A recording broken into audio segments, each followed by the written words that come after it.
자기 예수 탄생을 축하하며 기쁨으로 하나님께 경배의 찬양을 드리겠습니다. 동양마음으로 금방 찬양하시겠습니다.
시간 반주에 맞춰서 잠시 기도하겠습니다.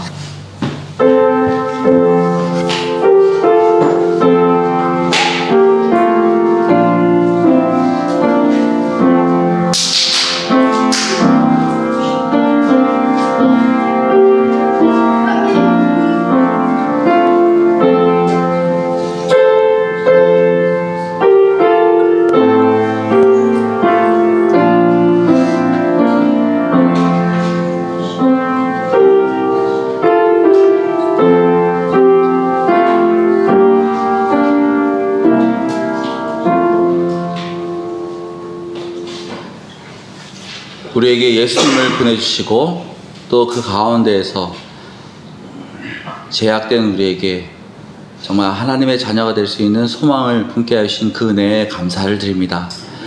예수님이 없었다면 우리의 이 자리도 없었을 것이고 이 예배도 없었을 것이고 정말 우리의 신앙도 없었을 것입니다. 정말 예수님의 그 죽음과 또 우리에게 소망을 갖고 부활의 신앙이 되게 하여 주신 그 예수님을 찬양과 영광 돌립니다. 하나님 아버지, 이 시간 우리가 드려지는 모든 예배가 정말 하나님께만 집중할 수 있게 하시고 그 가운데 하나님께서 우리의 마음을 터치하셨을 때 우리가 정말 행함으로 나갈 수 있는 귀한 시간 될 수 있게 하여 주시옵소서.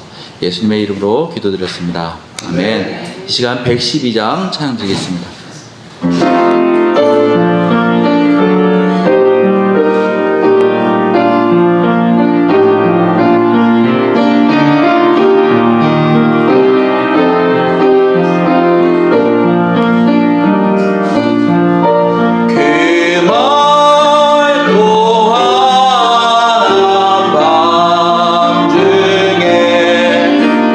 천사 내려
같이 기도하시겠습니다.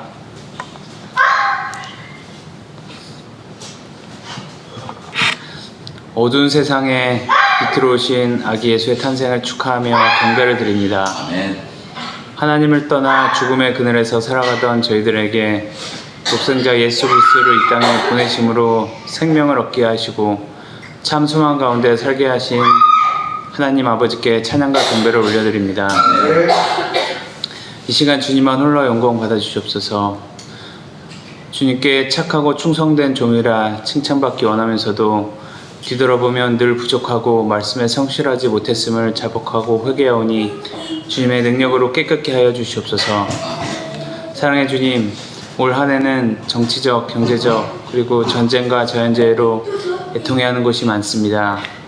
성탄절을 맞아 회복되지 못한 곳에도 천국 복음이 전해지고 평화가 깃들도록 역사하여 주시옵소서. 여러 가지 문제와 근심 걱정으로 힘들어하는 저희들에게도 왕으로 오신 주님과 동행하며 하늘 소망을 품으며 다시 일어날 수 있도록 성령의 충만함을 더하여 주시옵소서. 주님의 온유와 섬김을 본받아 날마다 거듭나는 새 사람이 되기를 소망하오니 은혜를 내려주시옵소서. 나눔과 섬김을 통해 어려운 이웃들에게 주님의 사랑이 흘러가게 하시어 저희가 복음의 통로가 되게 하여 주시옵소서. 류병선 목회자님을 위해 기도합니다. 귀한 가정을 축복하시고 영적으로 성령님의 능력으로 충만케 하여 주셔서 교회를 이끌어가고 주님의 사명을 감당하는데 부족함 없게 하여 주시옵소서.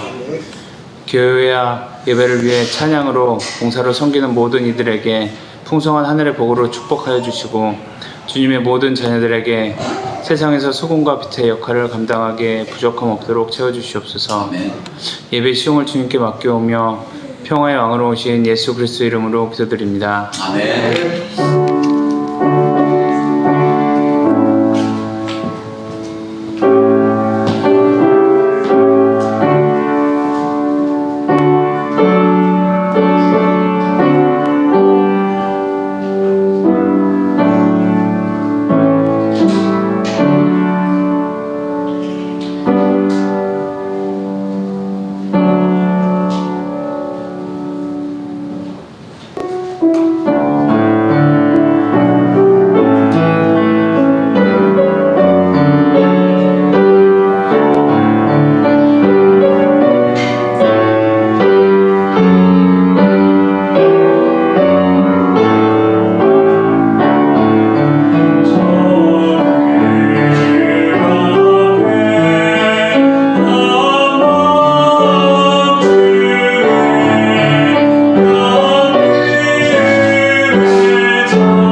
네, 광고 전하겠습니다.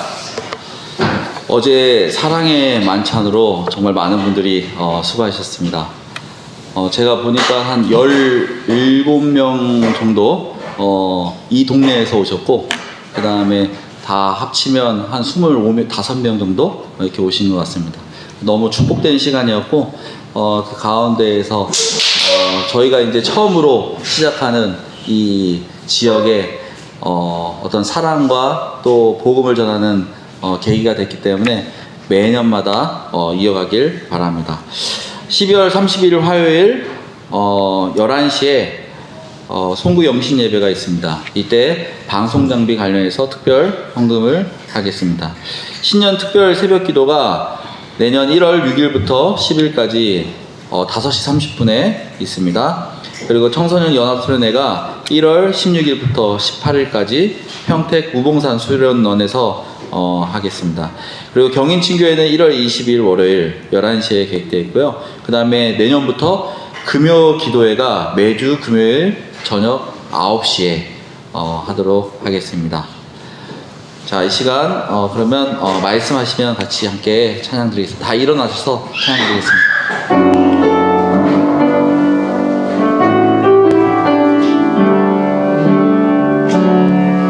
주님 말씀하시면 내가 나가리라. 주님 뜻이 아니면 내가 멈춰서리라. 나의 가고 서는 것 주님 뜻에 있으니 오 주님 나를 이끄소서. 주님 말씀하시면 내가 나가리라. 주님 뜻이 아니면 내가 멈춰서리라.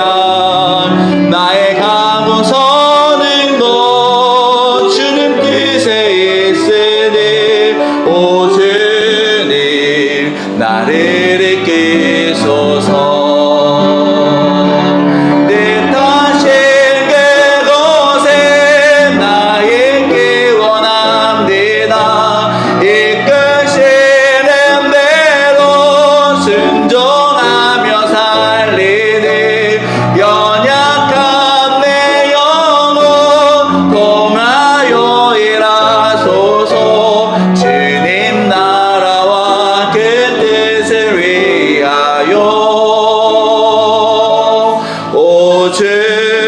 주님 나를 이끄소서.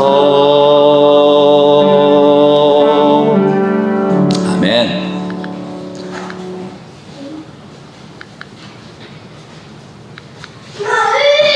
네, 오늘 말씀은 누가복음 2장 1절에서 14절 기쁜 소식을 전하는 자에서 함께 나누도록 하겠습니다. 교독하도록 하겠습니다. 제가 먼저 읽겠습니다. 그때 가이사 아구스토가 명을 내려 천하로 다 호족하라 하였으니 이 호적은 브레노가 수리아 총독이 되었을 때 처음 한 것이라. 모든 사람이 호족하러 각각 고향으로 돌아가매 요셉도 다윗의 집 족속으로 갈릴리 나사렛 동네에서 유대를 향하여 베들레헴이라 하는 다윗의 동네로 그 약혼한 마리아와 함께 호적하러 올라가니 마리아가 이미 잉태하였더라. 거기에 있을 그때 해산할 날이 차서 첫 아들을 낳아 강보로 싸서 구유에 뉘으시니 이는 여간에 있을 곳이 없음이러라. 그 지역의 목자들이 밤을 밖에서 자기 양떼를 지키더니 주의 사자가 곁에 서고 주의 영광이 그들을 두루 비침에 크게 무서워하는지라. 천사가 이르되 무서워하지 말라. 이와 내가 온 백성에게 미친 그 기쁨의 소식을 너에게 전하노라. 오늘 다윗의 동네에 너희를 위하여 구주가 나셨으니 곧 그리스도 주시니라. 너희가 가서 강도에 쌓여 구유에 이어 이는 아기를 보리니 이것이 너희의 표정이라 하였더니 호련히 수많은 천군이 그 천사와 함께 하나님을 찬송하며 이르되 지극히 높은 곳에서는 하나님께 영광이요 땅에서는 하나님이 기뻐하시는 내 평화로다 하니이다. 아멘. 하나님께서 정말 우리와 함께 해주시고 정말 우리를 사랑하시기에 예수 그리스도를 이 땅에 보내주시고 또 우리에게 하나님과 끊어진 그 다리를 다시 한번 연결해 주신 그 은혜에 감사를 드립니다. 하나님 아버지, 오늘 말씀을 통해서 예수 그리스도의 그 귀중함과 또 예수 그리스도가 하신 그 일에 대해 다시 한번 우리가 알게 하여 주시고 정말 우리가 예수님의 그 사랑, 그 첫사랑을 다시 회복하며 다시 나아갈 수 있는 귀한 시간 될 수 있게 하여 주시옵소서. 예수님의 이름으로 기도드렸습니다. 아멘. 착석해 주시기 바랍니다. 성경을 읽을 때 저자가 의도적으로 시대적인 배경을 드러내는 경우가 있습니다. 오늘 본문도 예수님의 탄생 시기가 구체적으로 역사적 사건과 연결되어 있음을 보여주고 있습니다. 1절에 그때 가시아 아구스도가 염을 내려 천하로 다 호족하려 하였으니, 그때 어느 때입니까?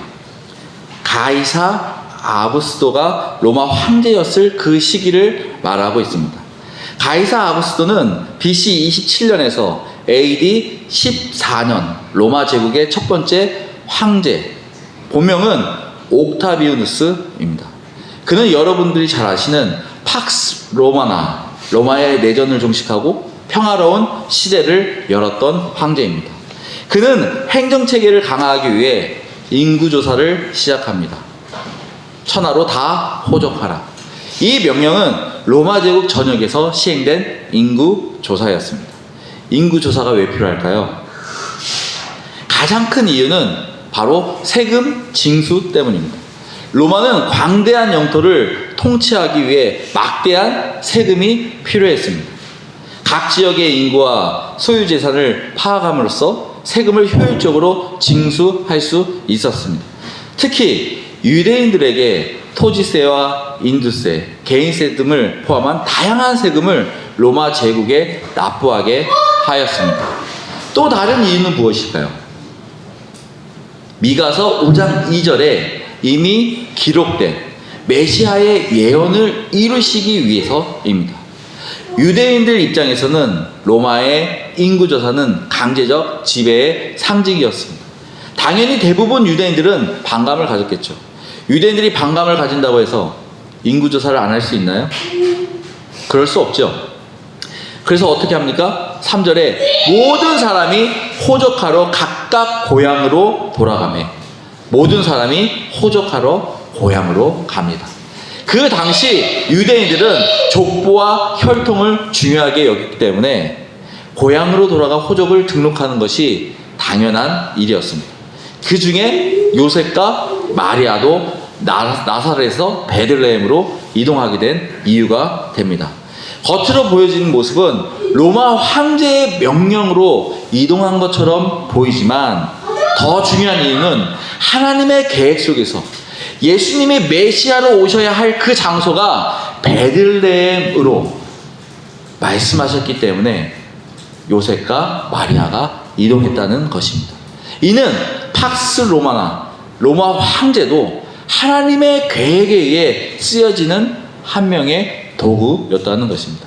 우리는 어제 사랑의 만찬을 통해 무엇을 느꼈습니까? 무엇을 배웠습니까? 저도 사람인지라 사랑의 만찬 그 많은 음식을 준비하였는데 손님이 적으면 어떻게 하지? 라는 걱정과 근심이 앞섰습니다. 그래서 아마 종암교회 식구들을 부르게 되지 않았을까? 손님이 너무 적어 성도들이 낙심하지 않게 하기 위해서, 또 격려가 필요할까봐 아버지에게 부탁했을 것입니다. 성도들에게 들리는 이야기, 오겠다는 한 친구가 못 올 것 같아요. 오겠다 하는 이웃들이 못 올 것 같습니다. 그럴 때마다 속으로 종암교회 식구들 잘 초대했다 라는 생각으로 스스로 위로를 얻었습니다. 그런데 5시 정도 누가 문을 열고 들어오는데 1명, 2명, 3명, 4명, 17명이 우르르 들어오시는 것입니다.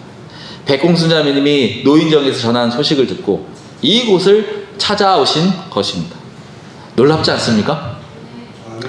그때부터 제 입술에 걱정과 근심이 사라지고 찬양과 영광이 흘러나왔습니다. 그리고 도움교회 사랑의 만찬을 하나님이 기뻐하시고 그들을 움직이셨구나 라는 간증이 있었습니다. 우리는 자랑할 것도 없고 내세울 것도 없는 하나님이 하시는 일에 쓰여졌구나 라는 마음을 가지게 됐습니다. 하나님이 함께 하시지 않으면 아무것도 할 수 없구나. 절로 찬양과 경배가 나오지 않습니까? 하나님이 하시는 일에 사람은 아무리 계획하고 아무리 노력해도 어쩔 수 없음을 우리가 보게 됩니다. 저에게 얻은 모습은 도움교회의 사역을 통해 이 지역에 사랑과 복음을 전하는 제가 처음에 이곳에 왔을 때 꿈꿔왔던 그 소중한 모습이었습니다. 이 일로 정말 많은 분들이 수고하셨는데 서로 박수로 격려하는 시간이 되길 원합니다.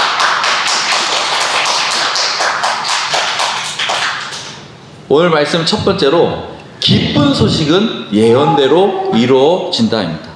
이는 미가서 5장 2절을 그 예언을 통해서 이루어지심을 볼 수 있습니다.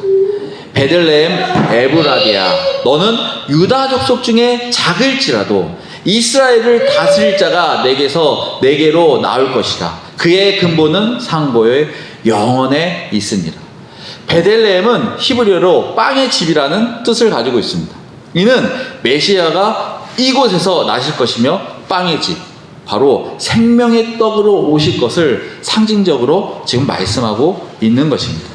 베들레헴 에브라디아 도움교회는 금창동에 있습니다. 그렇죠? 그런데 금창동만 알려주면 사람들이 쉽게 찾아올 수 있을까요? 못 찾아오는 사람들도 있을 것입니다. 왜냐? 금창동 하면 영천 대창면에 있는 금창동이 더 유명합니다. 베들레헴 에브라다야는 예언 장소를 지금 명확하게 해주고 있습니다. 그런데 더 놀라운 것은 예언을 더 구체적으로 정확하게 유다 족속 중에 작을지라도 베들레헴 에브라다야가 어떤 곳이냐? 바로 유다 지파 내에서도 작고 중요하지 않은 지역이라고 말하고 있습니다. 하나님의 계획은 세상 기준으로 화려한 것, 좋은 곳, 큰 곳을 사용하시는 것이 아니라 작은 곳, 힘없는 사람을 통해 크고 놀라운 일을 이루셨다는 것입니다. 저와 여러분도 세상 기준으로 선택하고 그것이 전부인 것처럼 완벽한 정답인 것처럼 혹시 여기고 있지 않습니까? 우리가 자녀를 교육할 때 좋은 학교에 가야 하고 우리가 직장을 얻을 때 큰 도시로 나가야 하고 우리가 집을 살 때 화려하고 수준 높은 인프라가 잘 구축된 그런 곳을 원하고 있지 않습니까? 혹시 교회를 선택할 때도 나에게 유익이 되고 혜택을 받고 힘들지 않으려고 교회를 찾고 있지 않습니까? 우리가 꼭 알아야 하는 것은 오늘 다윗의 동네에 너희를 위하여 구주가 나셨으니 곧 그리스도 주십니다. 너희가 가서 강보에 쌓여 구주에 뉘어있는 아기를 보리니 이것이 너희에게 표적이니라 하더니 하나님은 하나님의 아들을 가장 큰 로마에 보내신 것이 아니라 가장 작은 다윗의 동네 베들레헴에 보내셨다는 것입니다. 하나님은 예수님을 화려하고 깨끗한 침대에서 낳게 한 것이 아니라 가장 초라하고 버려진 마국간 그 강포에 쌓인 구유 속에서 태어났다는 것입니다. 하나님은 예수님에게 가장 높은 그 부유한 부모를 주신 것이 아니라 가장 작고 평범한 부모를 주셨다는 것입니다. 하나님은 예수님에게 편한 길을 주신 것이 아니라 좁고 험한 길을 주셨다는 것입니다. 어떤 부모가 사랑하는 자녀에게 이런 환경을 주기 원하겠습니다. 하나님도 예수님을 로마의 황제 자리에 앉히고 싶지 않았겠습니다. 하나님도 예수님을 험하고 좁은 길이 아니라 정말 뻥 뚫린 고속도로 같은 그 길로 보내고 싶지 않았겠습니까? 그런데 왜 예수님을 베들레헴으로 보냈을까요? 그런데 왜 예수님을 험하고 좁은 길로 보냈을까요? 하나님은 전지전능하신 분인데 하나님은 천하를 다스리는 분인데 왜 왜 예수님을 가장 낮은 곳으로, 가장 낮고 작은 존재로 보내셨을까요? 예수님이 우리에게 오신 목적은 자랑하기 위해 오신 것이 아니기 때문입니다. 예수님이 우리에게 오신 목적은 높임을 받기 위해 오신 것이 아니기 때문입니다. 예수님은 태어나셨을 때부터 하나님의 계획하심과 사명을 가지고 태어나셨습니다. 그 계획은 죄인된 우리를 다시 하나님께로 돌아갈 수 있게 완벽한 길을 마련하시기 위해 오신 것입니다. 하나님께 누구나 갈 수 있는 그 길, 누구나 믿음으로 갈 수 있는 그 길, 누구나 복음으로 갈 수 있는 그 길을 여시기 위해 오셨다는 것입니다. 바로 우리를 위해, 바로 여러분과 저를 위해, 바로 나 자신을 위해 그 좁은 길과 그 험한 길을 선택하셨다는 것입니다. 놀랍지 않습니다. 어떻게 하나님의 자녀가 이렇게까지 우리를 위해 오실 수 있었어요? 이것이 바로 기쁜 소식, 복음인 것입니다. 두 번째로, 기쁜 소식은 낮은 자세로 낮은 자에게 먼저 전해집니다. 예수님의 탄생, 이 기쁜 소식 복음이 누구에게 먼저 전해집니까? 우리가 드린 사랑의 만찬은 누구를 위한 축제였습니까? 우리를 위한 축제였습니다. 우리는 주변 이웃들을 초대하여 교회를 소개하고 복음을 전했습니다. 그리고 여러분들이 수고해 주신 그 맛있는 음식으로 섬기고 사랑을 전했습니다. 성탄절, 예수님의 생일날 정말 예수님이 기뻐하실 의미 있는 시간을 가졌다고 생각합니다. 어제 좋으셨습니까? 정말 잊지 못할 그런 시간이었습니다. 준비하시는 분들은 정말 힘드셨겠지만 벌써 25년 12월 24일이 기대가 됩니다. 어제 오신 대부분 이웃들이 이 동네 어르신들이었습니다. 어떻게 보면 이 동네에서 가장 작고 사랑이 필요한 형제 자매들입니다. 이 지역의 목자들이 밤에 밖에서 자기 양떼를 지키더니 주의 사자가 곁에 서서 주의 영광이 그들을 두루 비추매 크게 무서워하는지라. 천사가 이르되 무서워하지 말라. 보라, 내가 온 백성에게 미칠 큰 기쁨의 좋은 소식을 너에게 전하노라.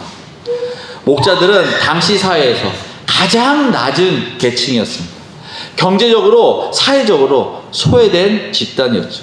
이들에게 예수님의 탄생 소식이 가장 먼저 전해진 것은 예수님 또한 낮은 자세로 오셨고 또 낮은 자에게 눈높이를 맞춰 주셨다는 것입니다.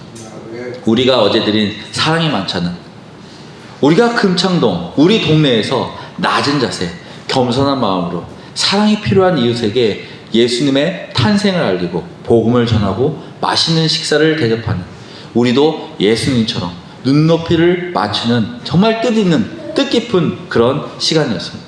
저에게 또 은혜가 되었던 것은 예수님이 하고자 하신 그 사명을 우리가 시작했다는 것입니다. 예수님도 기쁜 소식을 낮은 자세로 바로 마구간에서 시작하셨던 거죠.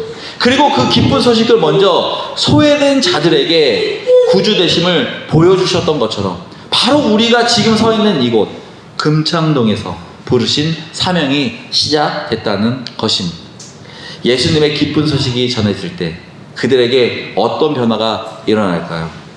천사들이 나타나 주의 영광이 그들에게 미쳐지니, 우리의 합심된 성인과 사랑이 그 사랑의 만찬에 참여한 모든 이들에게 주의 영광이 드러났다고 믿습니다. 그들이 주의 영광을 처음 볼 때 두려워하겠지만 나중에는 안심하고 그 기쁨의 소식을 받아들일 것이라고 믿어 의심치 않습니다. 세 번째로, 기쁜 소식은 하나님께 영광, 우리에게 평화입니다. 우리가 기쁜 소식을 전하는 이유가 무엇인가요? 호련히 수많은 천군이 그 천사와 함께 하나님을 찬송하여 이르되 지극히 높은 곳에서는 하나님께 영광이요 땅에서는 하나님이 기뻐하신 사람들 중에 평화로다 하니라. 기쁜 소식은 하나님께 영광입니다. 예수님의 탄생은 구약에서 예언된 메시아의 약속이 성취된 것입니다. 하나님의 구원 계획이 현실로 이루어진 사건이라는 것이죠. 하나님께서 인간을 구원하기 위해 독생자 예수 그리스도를 보내신 것은 바로 사랑의 완성이었습니다. 어떤 누가 사랑하는 아들을 희생시켜 연약하고 부족한 자를 구원하겠습니다. 그 누구도 할 수 없는 그 일을 하나님이 예수님을 통해 시작하신 것입니다. 하나님이 우리에게 향한 사랑의 표현, 하나님이 홀로 영광 받으시기에 분명하게 충분한 합당한 일인 것입니다. 하나님께 영광은 우리의 진실된 예배 안에서 들어집니다. 하나님의 위대하신가 구원의 계획은 예배를 통해 우리가 확신되고 선포되는 것입니다. 주변의 많은 사람들이 성탄절의 의미를 기억하지 못하고 그저 쉬는 날로 여기고 있습니다. 또 젊고 그 젊은이들은 가족들과 친구들과 여행 가는 날로 여기고 있습니다. 정말 다행인 것은 우리 청소년들은 오늘 이곳에 함께 예배드림에 감사드립니다. 이승만 대통령이 대한민국의 성탄절을 휴무일로 지정했을 때 어떤 마음으로 추진해야 했을까? 유교 사상이었던 대한민국에 예수님의 탄생을 축하하는 그 성탄절은 아마 분명히 많은 반대가 있었을 것입니다. 어떻게 보면 자신의 목숨을 걸고 한 결정일 수도 있습니다.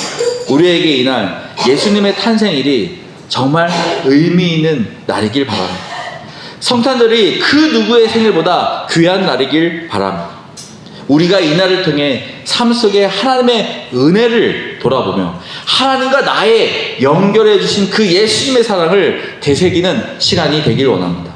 그래서 오늘 오후에 하나님께 찬양과 영광 돌리는 그 시간에 우리가 함께 나누기를 원합니다. 두 번째로 기쁜 소식은 우리에게 평화입니다. 예수님을 통해 주어진 그 평화는 단순히 전쟁이나 갈등이 없는 상태를 의미하는 것이 아닙니다. 평화, 히브리어로 샬롬, 헬라어로 에이레네, 하나님과의 화목, 영적 평안, 공동체와의 화해를 말하고 있습니다. 하나님과의 화목은 인간이 죄로 인해 하나님과 원수되었으나 예수님의 그 탄생과 희생을 통해 다시 회복됨을 말하고 있습니다. 영적 평안은 예수님의 삶의 고난과 혼란 가운데 참된 내적 평안을 주심을 말하고 있습니다. 공동체와의 화해는 예수님은 민족과 사람들 사이의 그 갈등을 치유하시고 화해하심을 이루셨다고 말씀하고 있습니다. 하나님께 영광, 우리에게 평안은 항상 연결되어 있습니다. 하나님께 영광이 드러날 때 인간은 평화를 누리게 되는 것입니다. 하나님의 구원 계획은 우리에게 평화를 줍니다. 우리에게 주시는 그 평화를 이웃에게 전해야 하지 않겠습니까? 우리에게 그 의미 있는 평화를 이웃에게 나누어 주어야 하지 않겠습니까? 우리를 통해 구원 계획이 이루어질 때 하나님의 기뻐 영광 받으실 거라 믿습니다. 마무리하겠습니다. 예수님의 탄생은 기쁜 소식입니다. 아무리 초라하고 부족하게 태어났지만 예수님은 하나님의 사명을 위해 이곳에 오셨습니다. 그리고 이루셨습니다. 우리는 예수님의 사명을 이어가야 할 책임이 있습니다. 그 사명 때문에 우리를 부르셨고 우리를 지금 사용하고 계시는 것입니다. 다 함께 동참하길 원합니다. 다 함께 그 사명을 이루는 공동체가 되길 원합니다. 세상이 기뻐하는 공동체, 내가 되는 것이 아니라 하나님이 기뻐하는 공동체, 내가 되길 원합니다. 이 시간 잠시 다짐의 시간을 가지길 원합니다.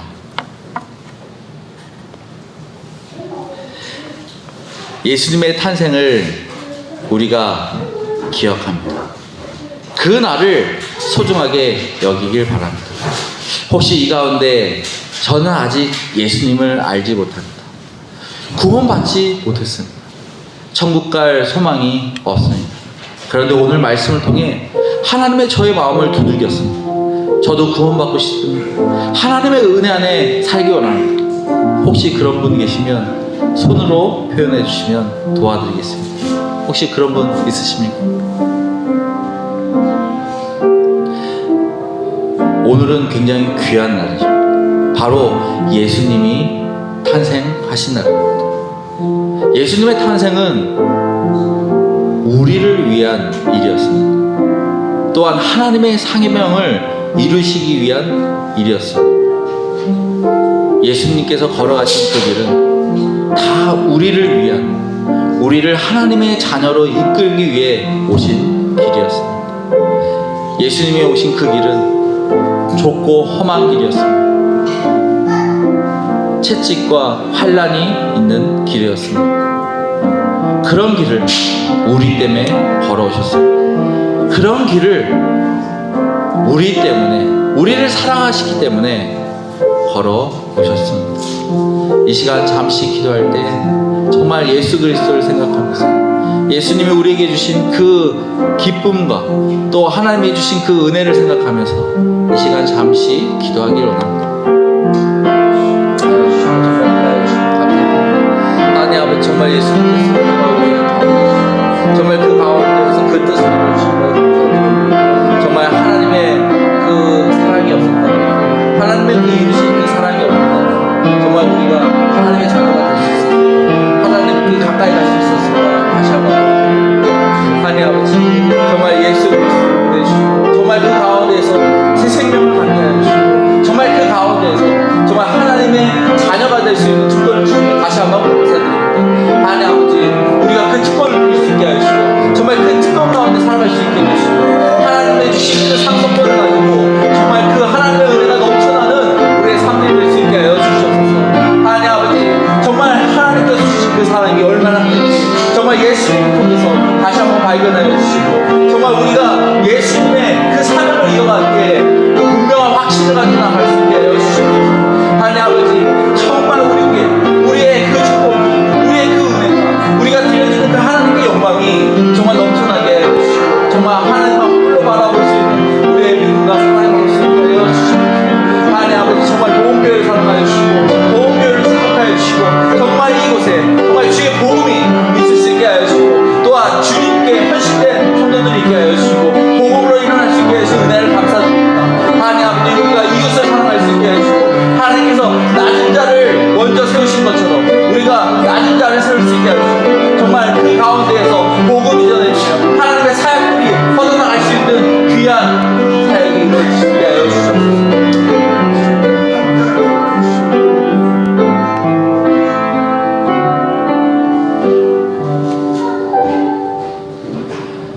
우리는 기쁜 소식을 가지고 있습니다. 또 그 기쁜 소식을 전해야 할 책임이 있습니다. 정말 예수님의 그 사랑을 통해서 다시 한번 그 사랑이, 그 첫사랑이 회복될 수 있게 하여 주시고 정말 예수님께서 우리에게 이루신 하나님과 끊어진 그 관계를 회복시킴에 다시 한번 감사하며 나아갈 수 있게 하여 주시옵소서. 정말 하나님을 아버지라 볼 수 있고 또 하나님이 우리를 자녀로 여기심에 감사를 드립니다. 하나님 아버지, 하나님께서 주신 그 상속권을 누릴 수 있게 하시고 그 은혜 가운데 살아갈 수 있게 하시고 그 축복 가운데 살아갈 수 있게 하시고 그 은혜가 끊기지 않게 영원할 수 있게 하여 주시옵소서. 예수님의 이름으로 기도드렸습니다. 아멘. 이 시간 기도로 유예령 자매 나오셔서 기도해 주시겠습니다. 헌금을 위해 기도드리겠습니다. 사랑과 은혜가 가득하신 하나님 아버지, 2000년 전 독생자 아들 예수 그리스도를 이 땅에 보내주시고 지금까지 그리스도의 사랑과 헌신을 느끼게 해주신 은혜에 감사를 드립니다. 낮은 곳으로 그리스도를 보내셔서 인간과 하나님 사이의 다리가 되어주시고 작고 연약한 우리에게 먼저 손을 내밀어 주심에 감사를 드립니다. 우리를 위해 이 땅에 오셔서 걸어가신 고난의 길을 우리의 목까지 짊어지시고 우리에게 영생을 주시려고 행하신 예수님의 행실을 잊지 않게 하시옵소서. 이 시간 하나님께 드리는 것들을 그 손길을 모두 기쁘게 받아주시고 하나님께 드리는 물질이 이 교회에 부족하고 필요한 곳에 쓰이는 헌신이 되게 하시옵소서.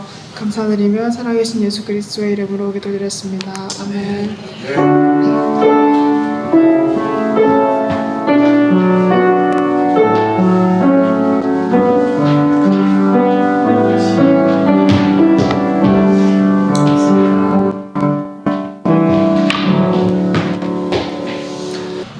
네, 이 시간 예수님의 탄생의 의미를 돌이켜보면서 의미 있는 만찬식이 되기 위해 먼저 나의 죄를 잠시 내려놓고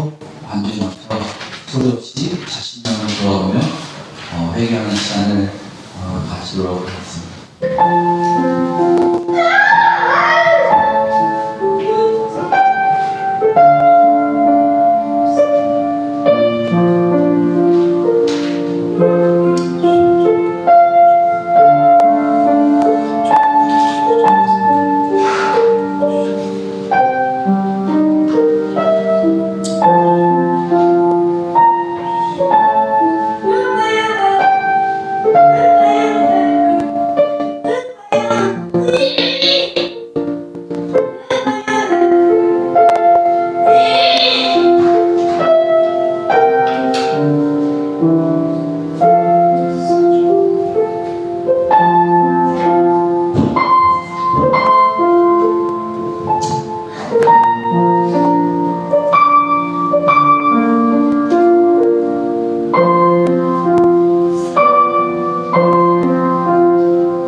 주님 이 시간 만찬식으로 예수님을 십자가 그 사랑을 돌아보며 다시 한번 첫사랑을 회복하기 원합니다.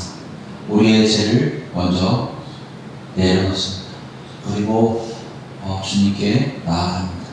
의미 있는 만찬식이 될 수 있게 해주시고, 고백의 만찬식이 될 수 있게 해주시고, 결심의 만찬식이 되게 하여 주시옵소서. 예수님의 이름으로 기도드렸습니다.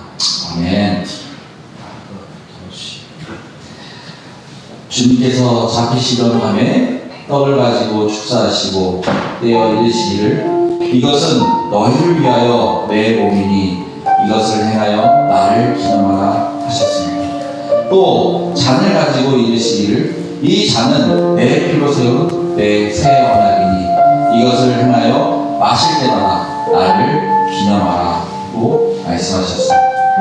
만찬식은 구원받은 형제 자매들만 참여할 수 있는 예식입니다. 만찬식은 구원의 수단이 아닌 예수님을 기념하는 시간입니다. 이 시간 믿음으로 만찬에 참여해 주시길 바랍니다.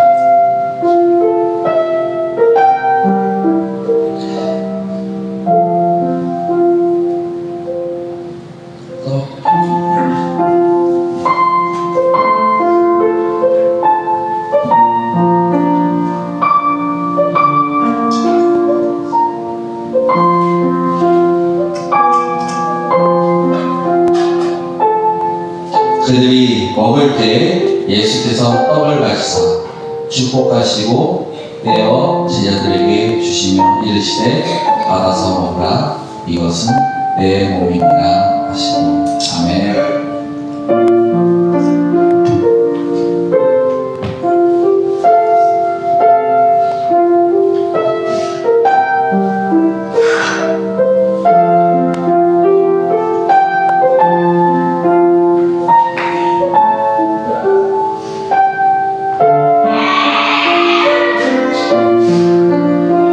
그는 시고 우리의 질고를 지고 우리의 슬픔을 당하였습니다. 우리는 생각하기를 그는 징벌을 받아서 하나님에게 맞으며 고난을 당한다 하였습니다.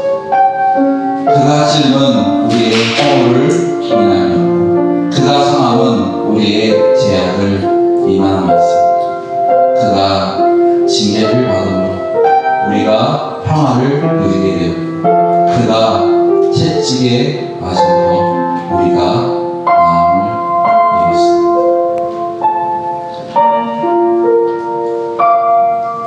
이 시간 떡을 드시면서 의미하시면서 그 예수님의 느낀 그 살을 생각하면서 정말 예수님의 그 고난과 힘듦, 그 가운데에서 그 이유가 우리를 구원하시고 우리를 자녀 삼으시는 그 이유 때문에 그 당하신 고난을 생각하면서 이 시간 의미하면서 떡을 드시기 바랍니다.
그가 굴욕과 시온을 당하고 끌려갔으니 그 세대 중에 누가 생각하기를 그가 산자의 땅에서 끊어지는 마땅히 형벌 받을 내 백성의 허물을 인하리라 하였습니다.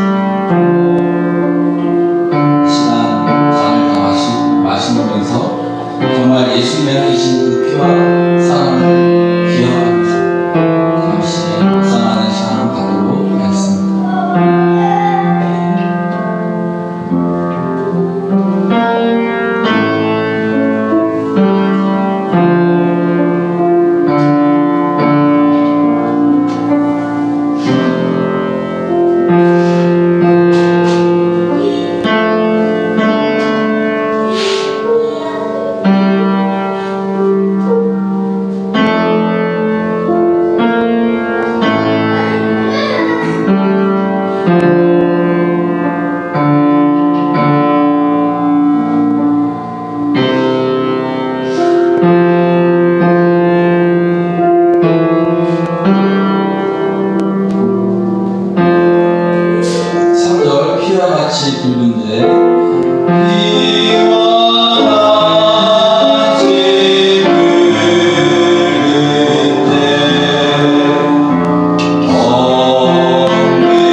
네, 이 시간 마지막 찬양으로 115장 다 같이 일어나서 찬양 드리겠습니다.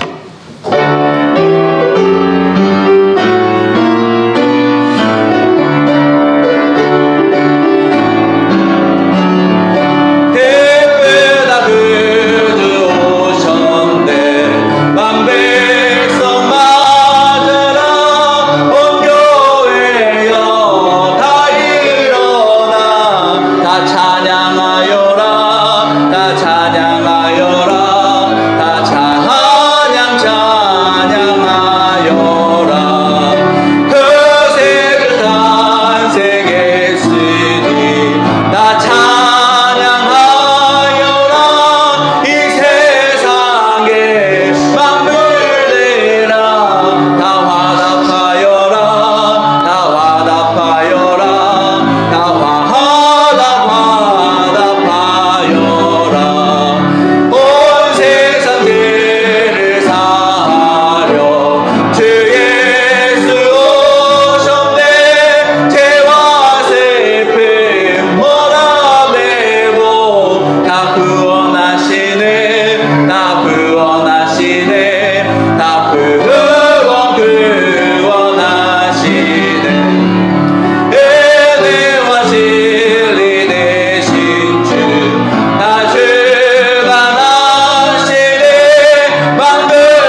사랑하시기 때문에 우리를 위해서 예수님이 이곳에 오시고 또 십자가에 돌아가심으로써 그 살과 피로써 우리가 하나님의 자녀가 될 수 있는 그 권한을 주심에 다시 한번 감사를 드립니다.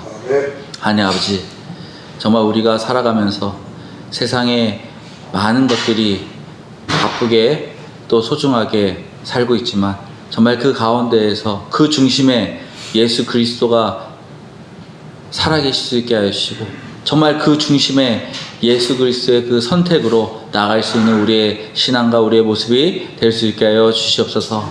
정말 예수님 사랑합니다. 또 예수님 때문에 지금도 살고 또 미래도 살기 원합니다. 하나님 아버지, 정말 예수님만 부르짖으며 예수 그리스도의 그 복음을 이어갈 수 있는 우리의 사명, 복음의 소리꾼이 될 수 있게 하여 주시옵소서. 예수님의 이름으로 기도드렸습니다. 아멘.